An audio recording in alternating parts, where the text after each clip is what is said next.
So right now, any big shows in the future coming up? Anything monumental or something that's you got in the works? We're playing with Tegan and Tweeds at 11 Cup in November. Out of the gate here, we're playing at Johnny's Irish Pub on, when is it, the 22nd? 22nd of this month. And then Beale Street Barbecue on the 29th? Yep. And then also we have some other shows lined up for the winter. We're looking at doing some multi-band shows then, so it'll be fun. Any plans of touring? Definitely looking. That's part of the goal of this interview was to kind of get our music out there and hopefully expand a little bit and at least Western New York and some. Have you looked at the Buffalo market at all? Have you looked at any places here? We're starting to. We'd love to hear some input on that. Yeah, I mean, there's a couple. Nietzsche's is a great club. Yeah. That's kind of like the local original place. Very cool. And why can't I think of the place on Mohawk Place? That's what I was. Yeah. I'm sorry. Okay, yep. I'll admit it. I drank last night, so I'm thinking slow. Very cool. Okay. Not a problem. But Mohawk Place is another great place that has a ton of original shows. So, that's cool. And there's a lot of bands from Buffalo really love playing in Rochester. We had a band. More Than Me or Free Henry? Yeah, More Than Me and Free Henry. They both dug. Yeah. And even that 80s hair band talked about, Oh, yeah. doing a ton of shows. They're really big. That's a I've Buffalo seen band. them actually a couple times. So. Yeah, it's a great band. Big fan of the 80s Big hair band. fan of the hair band. Are you? Oh, yeah. That's funny because your album is kind of like a blues-based, kind of a little more blues-based. Well, it is blues-based, but I mean, it's an eclectic mix between the three of us. I mean, Chris here has more of a bluegrass sort of a background. I'm more into a hard rock thing, or was until I met these guys. And Matt, I guess we'd say, what would we call Well, I'm wearing a Rush jersey, so I guess, Yeah, like a prog rock. Prog background, yeah. Sure. That's it's interesting when you throw all this stuff together. It is. Yeah. Oh, yeah. How would you classify your music? I mean, if you had to classify it, I know sometimes that's hard. Blues rock with funk and alt country, I would say, if people ask us. And sometimes we don't mention the alt country because that really kind of goes, what? What's alt country? And then you're like, well. Well, we don't want to explain it, just enjoy it. Yeah, it's funny when you're modern country has really nothing to do with country anymore. No, if you think about it, especially if you got a bluegrass Absolutely. background, you understand. The musicianship in modern country though is fantastic. Yeah. For me, it's just the lyrics is just sometimes kind of it's about love or losing. Sounds like We talked about it a couple weeks ago, how a lot of the best guitarists out there now are in country Hands music. down. Absolutely. Yeah, Yeah. and country is really the only place that's signing, besides hip hop. But the only place that's really signing acts. Right. It seems is Right. country labels. Sure. So the name Froth, where did that come from? We had a guy who was at one of our early shows who kind of had a seizure and started frothing at the mouth.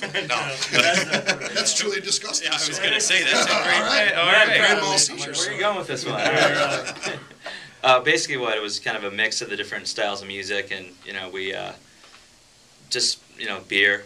We all like beer. We all like beer. So I figured it was somewhere along those Yeah, there's lines. beer in there definitely, and there's definitely kind It's of a a rock mix. cappuccino. A bouillabaisse of cappuccino. Yeah. A rockachino, no.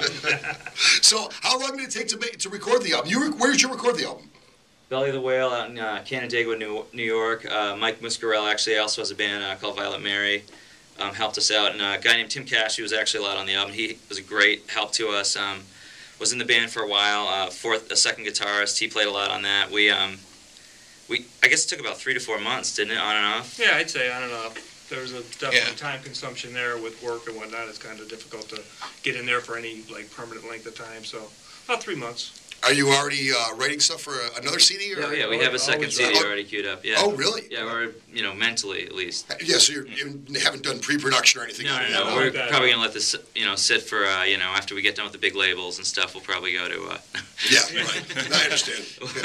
After we're done with that stupid Sony contract. Exactly. Once the contract That's expires, expired. we're totally going independent like Radiohead, and they're gonna download it. Yeah, exactly.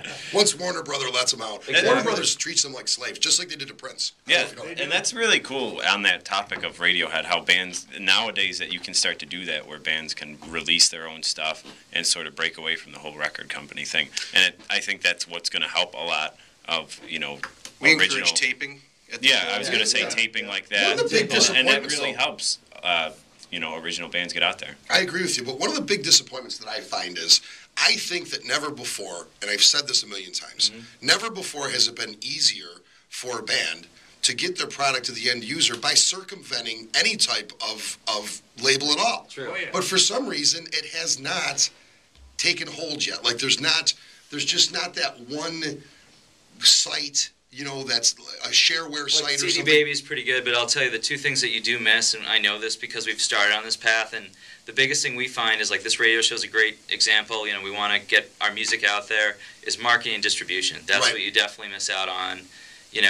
For us, it's slow going. You have to kind of really put effort into it and send things out and hook up with sites and try to get Facebook and everything else going. But don't you find it aggravating? I mean, not aggravating, but interesting. Maybe that's a better term. That the dumbest video will become viral on YouTube. That's right. But, why doesn't music become viral on YouTube? Why? I mean, without any marketing, there's no marketing going on for these, Exactly. for that sparkling Wiggles baby. Right. There was no marketing. Right. People just sent emails back and forth to each other. So it's funny that, the arts have not been something that has done that too, I guess. An interesting point, yeah. It seems like to me it's the easiest time to do it, especially now. I have a analog recording studio and a digital recording studio, and you can honestly buy a computer Sure. and record as high quality as what I can record Absolutely. in my studio now. Absolutely. So you can record by yourself. You can market it by yourself. You can get a program and do your cover art yourself. Like Pro Tools or anyone. Yeah. Even like GarageBand does a great job. Great. Unbelievable job. I mean, so you can do all this stuff yourself and get it on there, but it just has not taken off yet. I mean, it's funny. It is very odd. Well, I think the other thing that happens in the studio, and we learned this, I guess kind of, I wouldn't say the hard way, but you learn as you're going along, and when the product's done, you really wish you almost had a producer or someone there who really knew the ins and outs, and like my Telecaster, why did it sound like that, or Matt's drums, could we made them warmer, or should we have done something funkier with Dale's bass, or when Tim was playing, there's something we could do to really mix it or set it differently, or what's the end feel, and I think as you're kind of a home user doing this stuff, you a lot of times learn on the fly, and it's not always... it's kind of hit and miss on a full album. With us, I think we were able to get a lot of hits, but there was definitely a learning curve, and I'm sure, with the studios that you have a producer or someone really kind of shepherding you along. Yeah, yeah. Well, I mean, like you say, when you've got a big machine behind you, then there's, I mean, look at Justin Bieber. Yeah. He's got a giant machine behind him. So I'd have like hair extensions, and I'd look, I'd like a Justin Bieber paycheck. It's that darn auto-tune. There it is. Don't even get me started on auto-tune. Yeah, please. All right, and you guys are going to perform live for us right now, right? Yeah. That's right. And what are we going to be doing? What song? Song's called Seek and Hide. Seek and Hide. Now, let me ask you a question. I hear Froth right now. How do I get this disc? Well, it's basically it's what's that? Oh, sorry. It's on iTunes. It's on iTunes? And CD Baby. Okay. And you guys have a MySpace? Yes. And the MySpace is? MySpace.com/FrothBand. And Facebook? Facebook.com/FrothBand as well. That's FROTHBAND band. So. I'm not even going to try it because he murders websites weekly. I am the website murderer. I'm like Jack the Ripper when it comes to websites. The only ones you get right are your own. I know, exactly. And you still mess them up from time to time. All right, guys. Let's hear some. We're going to listen to some Froth. All right.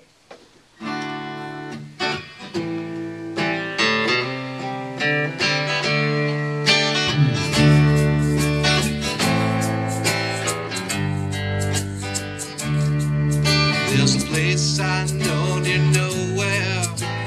Never let them see you go there. There's a place I know near nowhere. Never let them see you go there. 'Cause one day you'll see there's a lot more you can be.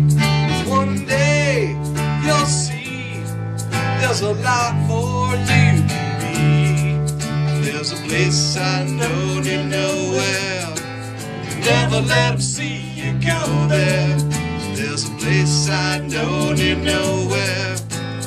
Never let them see you go there. 'Cause one day you'll see there's a lot more you can be. 'Cause one day you'll see there's a lot more you can be.